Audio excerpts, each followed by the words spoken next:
So our first reading today is from the first letter to the Corinthians in the 12th chapter. Now today's reading comes right after a chapter where Paul is scolding the church for being petty with each other over how to worship. That's chapter 11, all right? And it also comes just before Paul's very famous 13th chapter on love. The one that says, if you have all knowledge, but you don't have love, you're a noisy gong. Now, faith, hope, love, these three abide, but the greatest of these is love. So in the middle of these two chapters, a church getting scolded for being petty, this eloquent talk about love, Paul says this. I'm reading from Eugene Peterson's translation, The Message. Listen now for these ancient holy words. God's various gifts are handed out everywhere, but they all originate in God's Spirit. God's various ministries are carried out everywhere, but they all originate in God's Spirit. God's various expressions of power are in action everywhere, and God is behind it all. Each person is given something to do that shows who God is. Everyone gets in on it, and everyone benefits. All kinds of things are handed out by the Spirit and to all kinds of people. Now, you can easily see how this kind of thing works by looking no further than your own body. Your body has many parts, limbs, organs, cells. But no matter how many parts you can name, you're still one body. If one part hurts, every other part is involved in the hurt and the healing. If one part flourishes, every other part enters into the exuberance. And from the Sufi poet Hafiz, we read, what do sad people have in common? It seems they have all built a shrine to the past and often go there and do a strange wail and worship. What is the beginning of happiness? It is to stop being so religious like that. This is ancient wisdom and holy word. Thanks be to all that is wise and holy. All creation is wisdom and holy word. All creation sings of wisdom and God. Hallelujah. All right. Is there anybody here today who works in a field where when you see it portrayed on TV or in the movies, you think, that's not actually how it happens? I imagine that any lawyers might feel that way about court scenes on TV, or nurses about the ER scenes. Well, growing up the daughter of a minister and then becoming one myself, I rarely see a minister on screen that doesn't prompt a big eye roll. They are either saccharine sweet, dull as dirt, or deeply troubled. Every now and then you see one that's super inspiring, which is better, but also not that realistic. Knowing a lot of ministers, I know that most of us are just average human beings doing our best to follow our calling, bumbling along with the rest of humanity. Now, I personally have not had a predictable career path. I still can't predict it. And along the way, my ministry has taken different forms. And one of these made me suddenly aware of another field that is almost always portrayed on screen with very little resemblance to reality. That's the field of organ donation.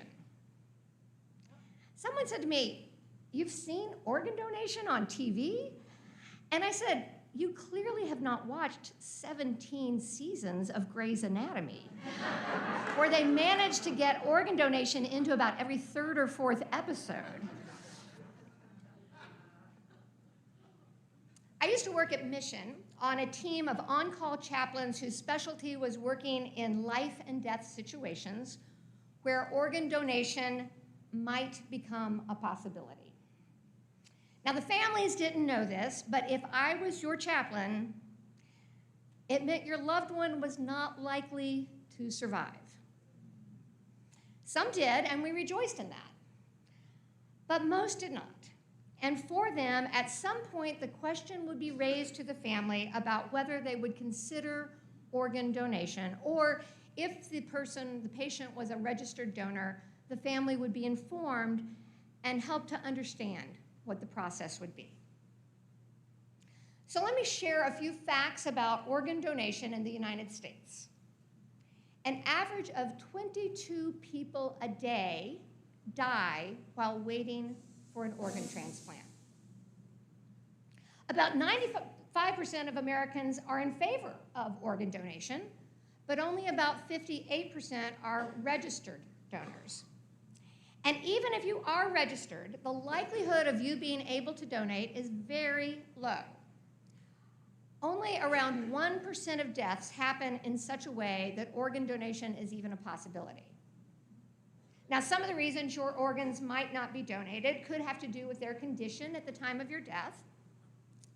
But another reason is that organs can't be donated if they aren't oxygenated almost up to the moment of transplant. Okay, so just to put this in graphic terms, what this means is if you're in an accident and you are declared dead at the scene, your organs can't be donated because they've already been losing oxygen. If, however, you're not declared dead and you're taken to the hospital and you're ventilated and then later you die, then your organs are receiving oxygen and might be able to be used. Same with a massive heart attack or a massive stroke or an attempted suicide.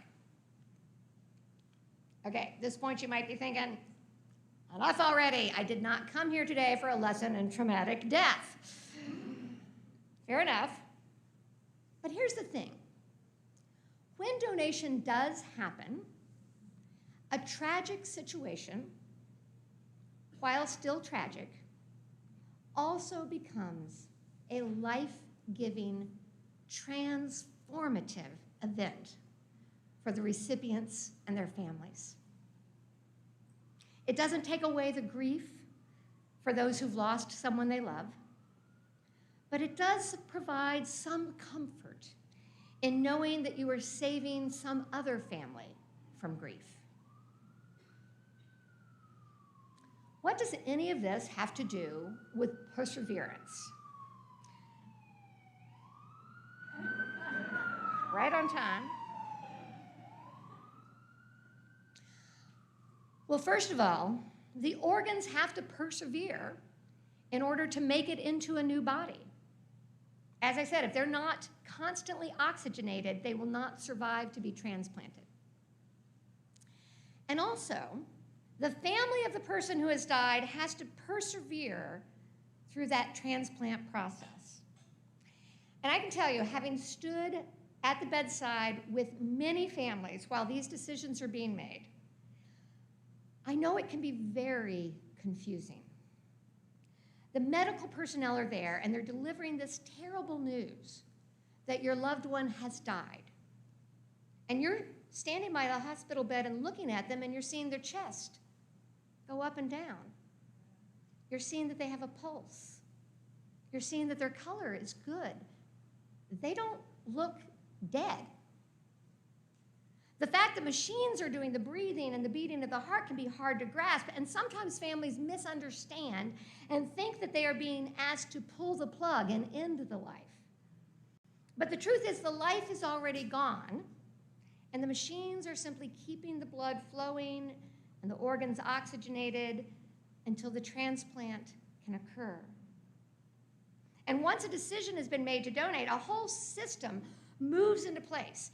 Matches for the organs are found on the donation list. Those people are called, and told about the possibility. Their family has to move quickly to get them to the nearest transplant center, which is often a plane ride away. Surgical teams have to be put in place on both ends, removing the organs and then transplanting the organs. And this sometimes involves flying surgeons in from different places. And sometimes the different organs are going into as many as 8 different people, meaning lots of surgical teams need to be assembled. So while everything happens very quickly, once that decision is made, it can still take a couple of days to pull everything together. And in the meantime, the body remains connected to the machines, looking as if it's still alive.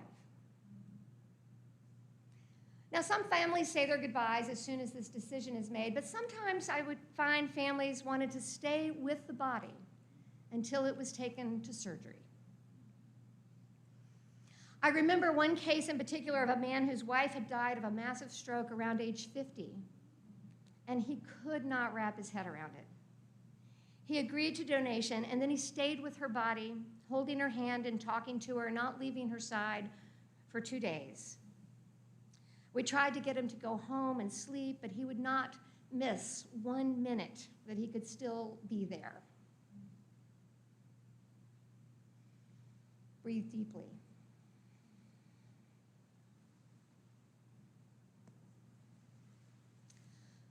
Jubilee, I have some questions for you. What if the Jubilee that you know and love has already died, and the hand you are holding is simply the shell of a body you once knew? What if there are no more interventions to be made, no more life-saving exercises to perform? What if what you need to do now is say goodbye? Breathe deeply. And what if, as you choose to say goodbye, you choose to donate the beating heart of this spiritual body so that it can be transplanted into something completely new? The beating heart.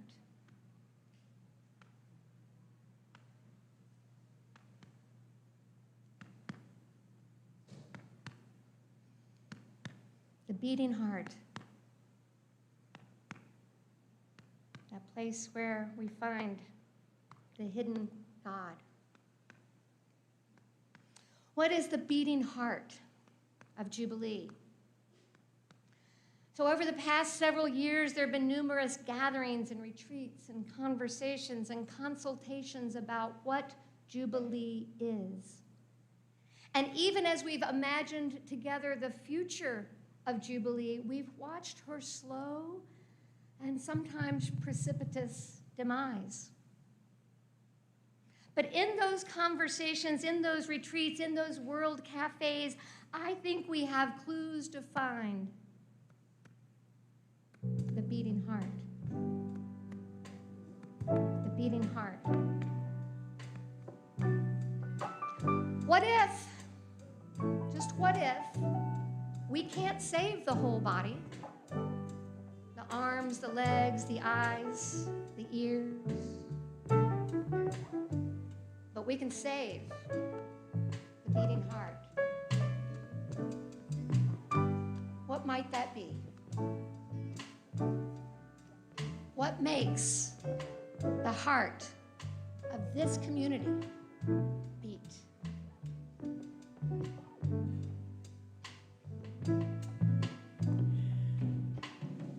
I know there's something in the wake of your smile. I get a notion from the look in your eyes. Yeah, you've built a love, but that love falls apart. Your little piece of heaven turns to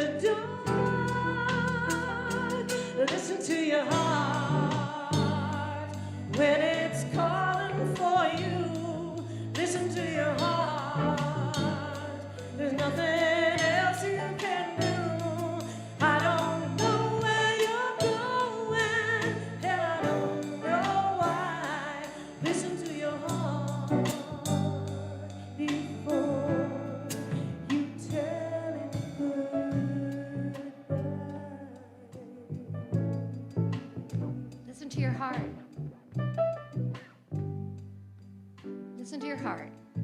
Listen to our heart. Listen to God's heart. Close your eyes. Take a deep breath. Go ahead and put your hand on your heart.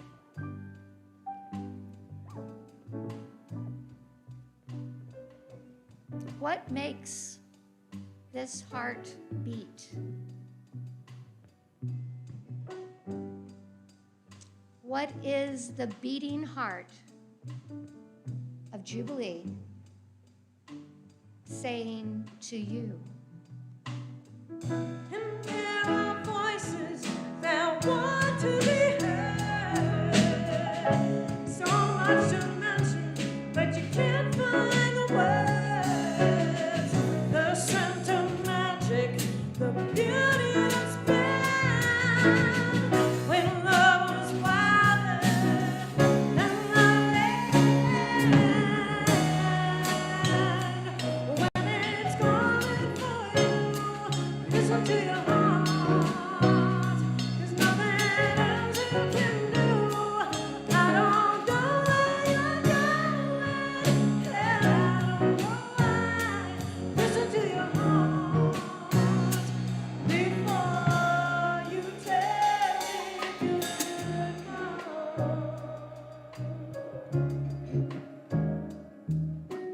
Open your eyes and look up at that earth. Look around at this circle.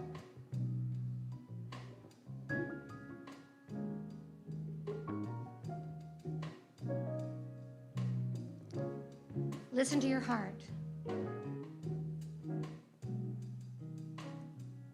Listen for the beat. The hidden beat of God.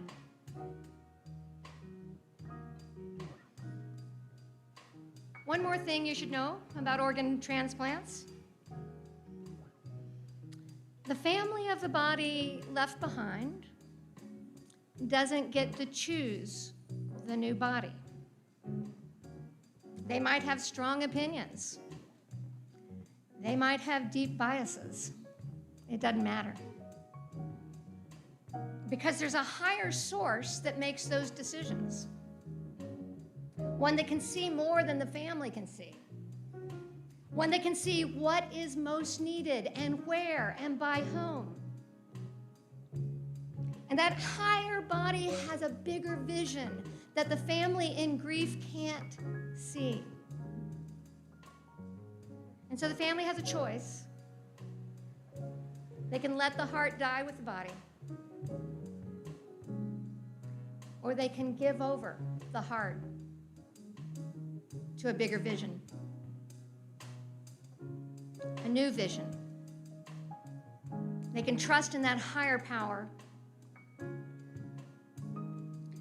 They can let all the hopes and dreams go and hand them over. They can let all the fears and hurt go and hand them over. Hand them over. And just as there are 100,000 people right this minute in our country waiting for an organ transplant, there are thousands of ways that our world needs the beating heart of Jubilee. There are hundreds of ways this city needs the beating heart of Jubilee.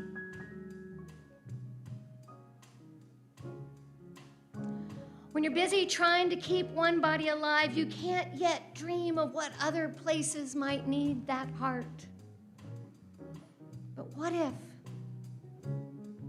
if the beating heart of Jubilee longs to be transplanted, but can't until we let go of the hand we're holding? What if a higher source, our higher power, the higher power, knows exactly where this beating heart needs to go and is simply waiting for us to give our permission. What if? What if? What if?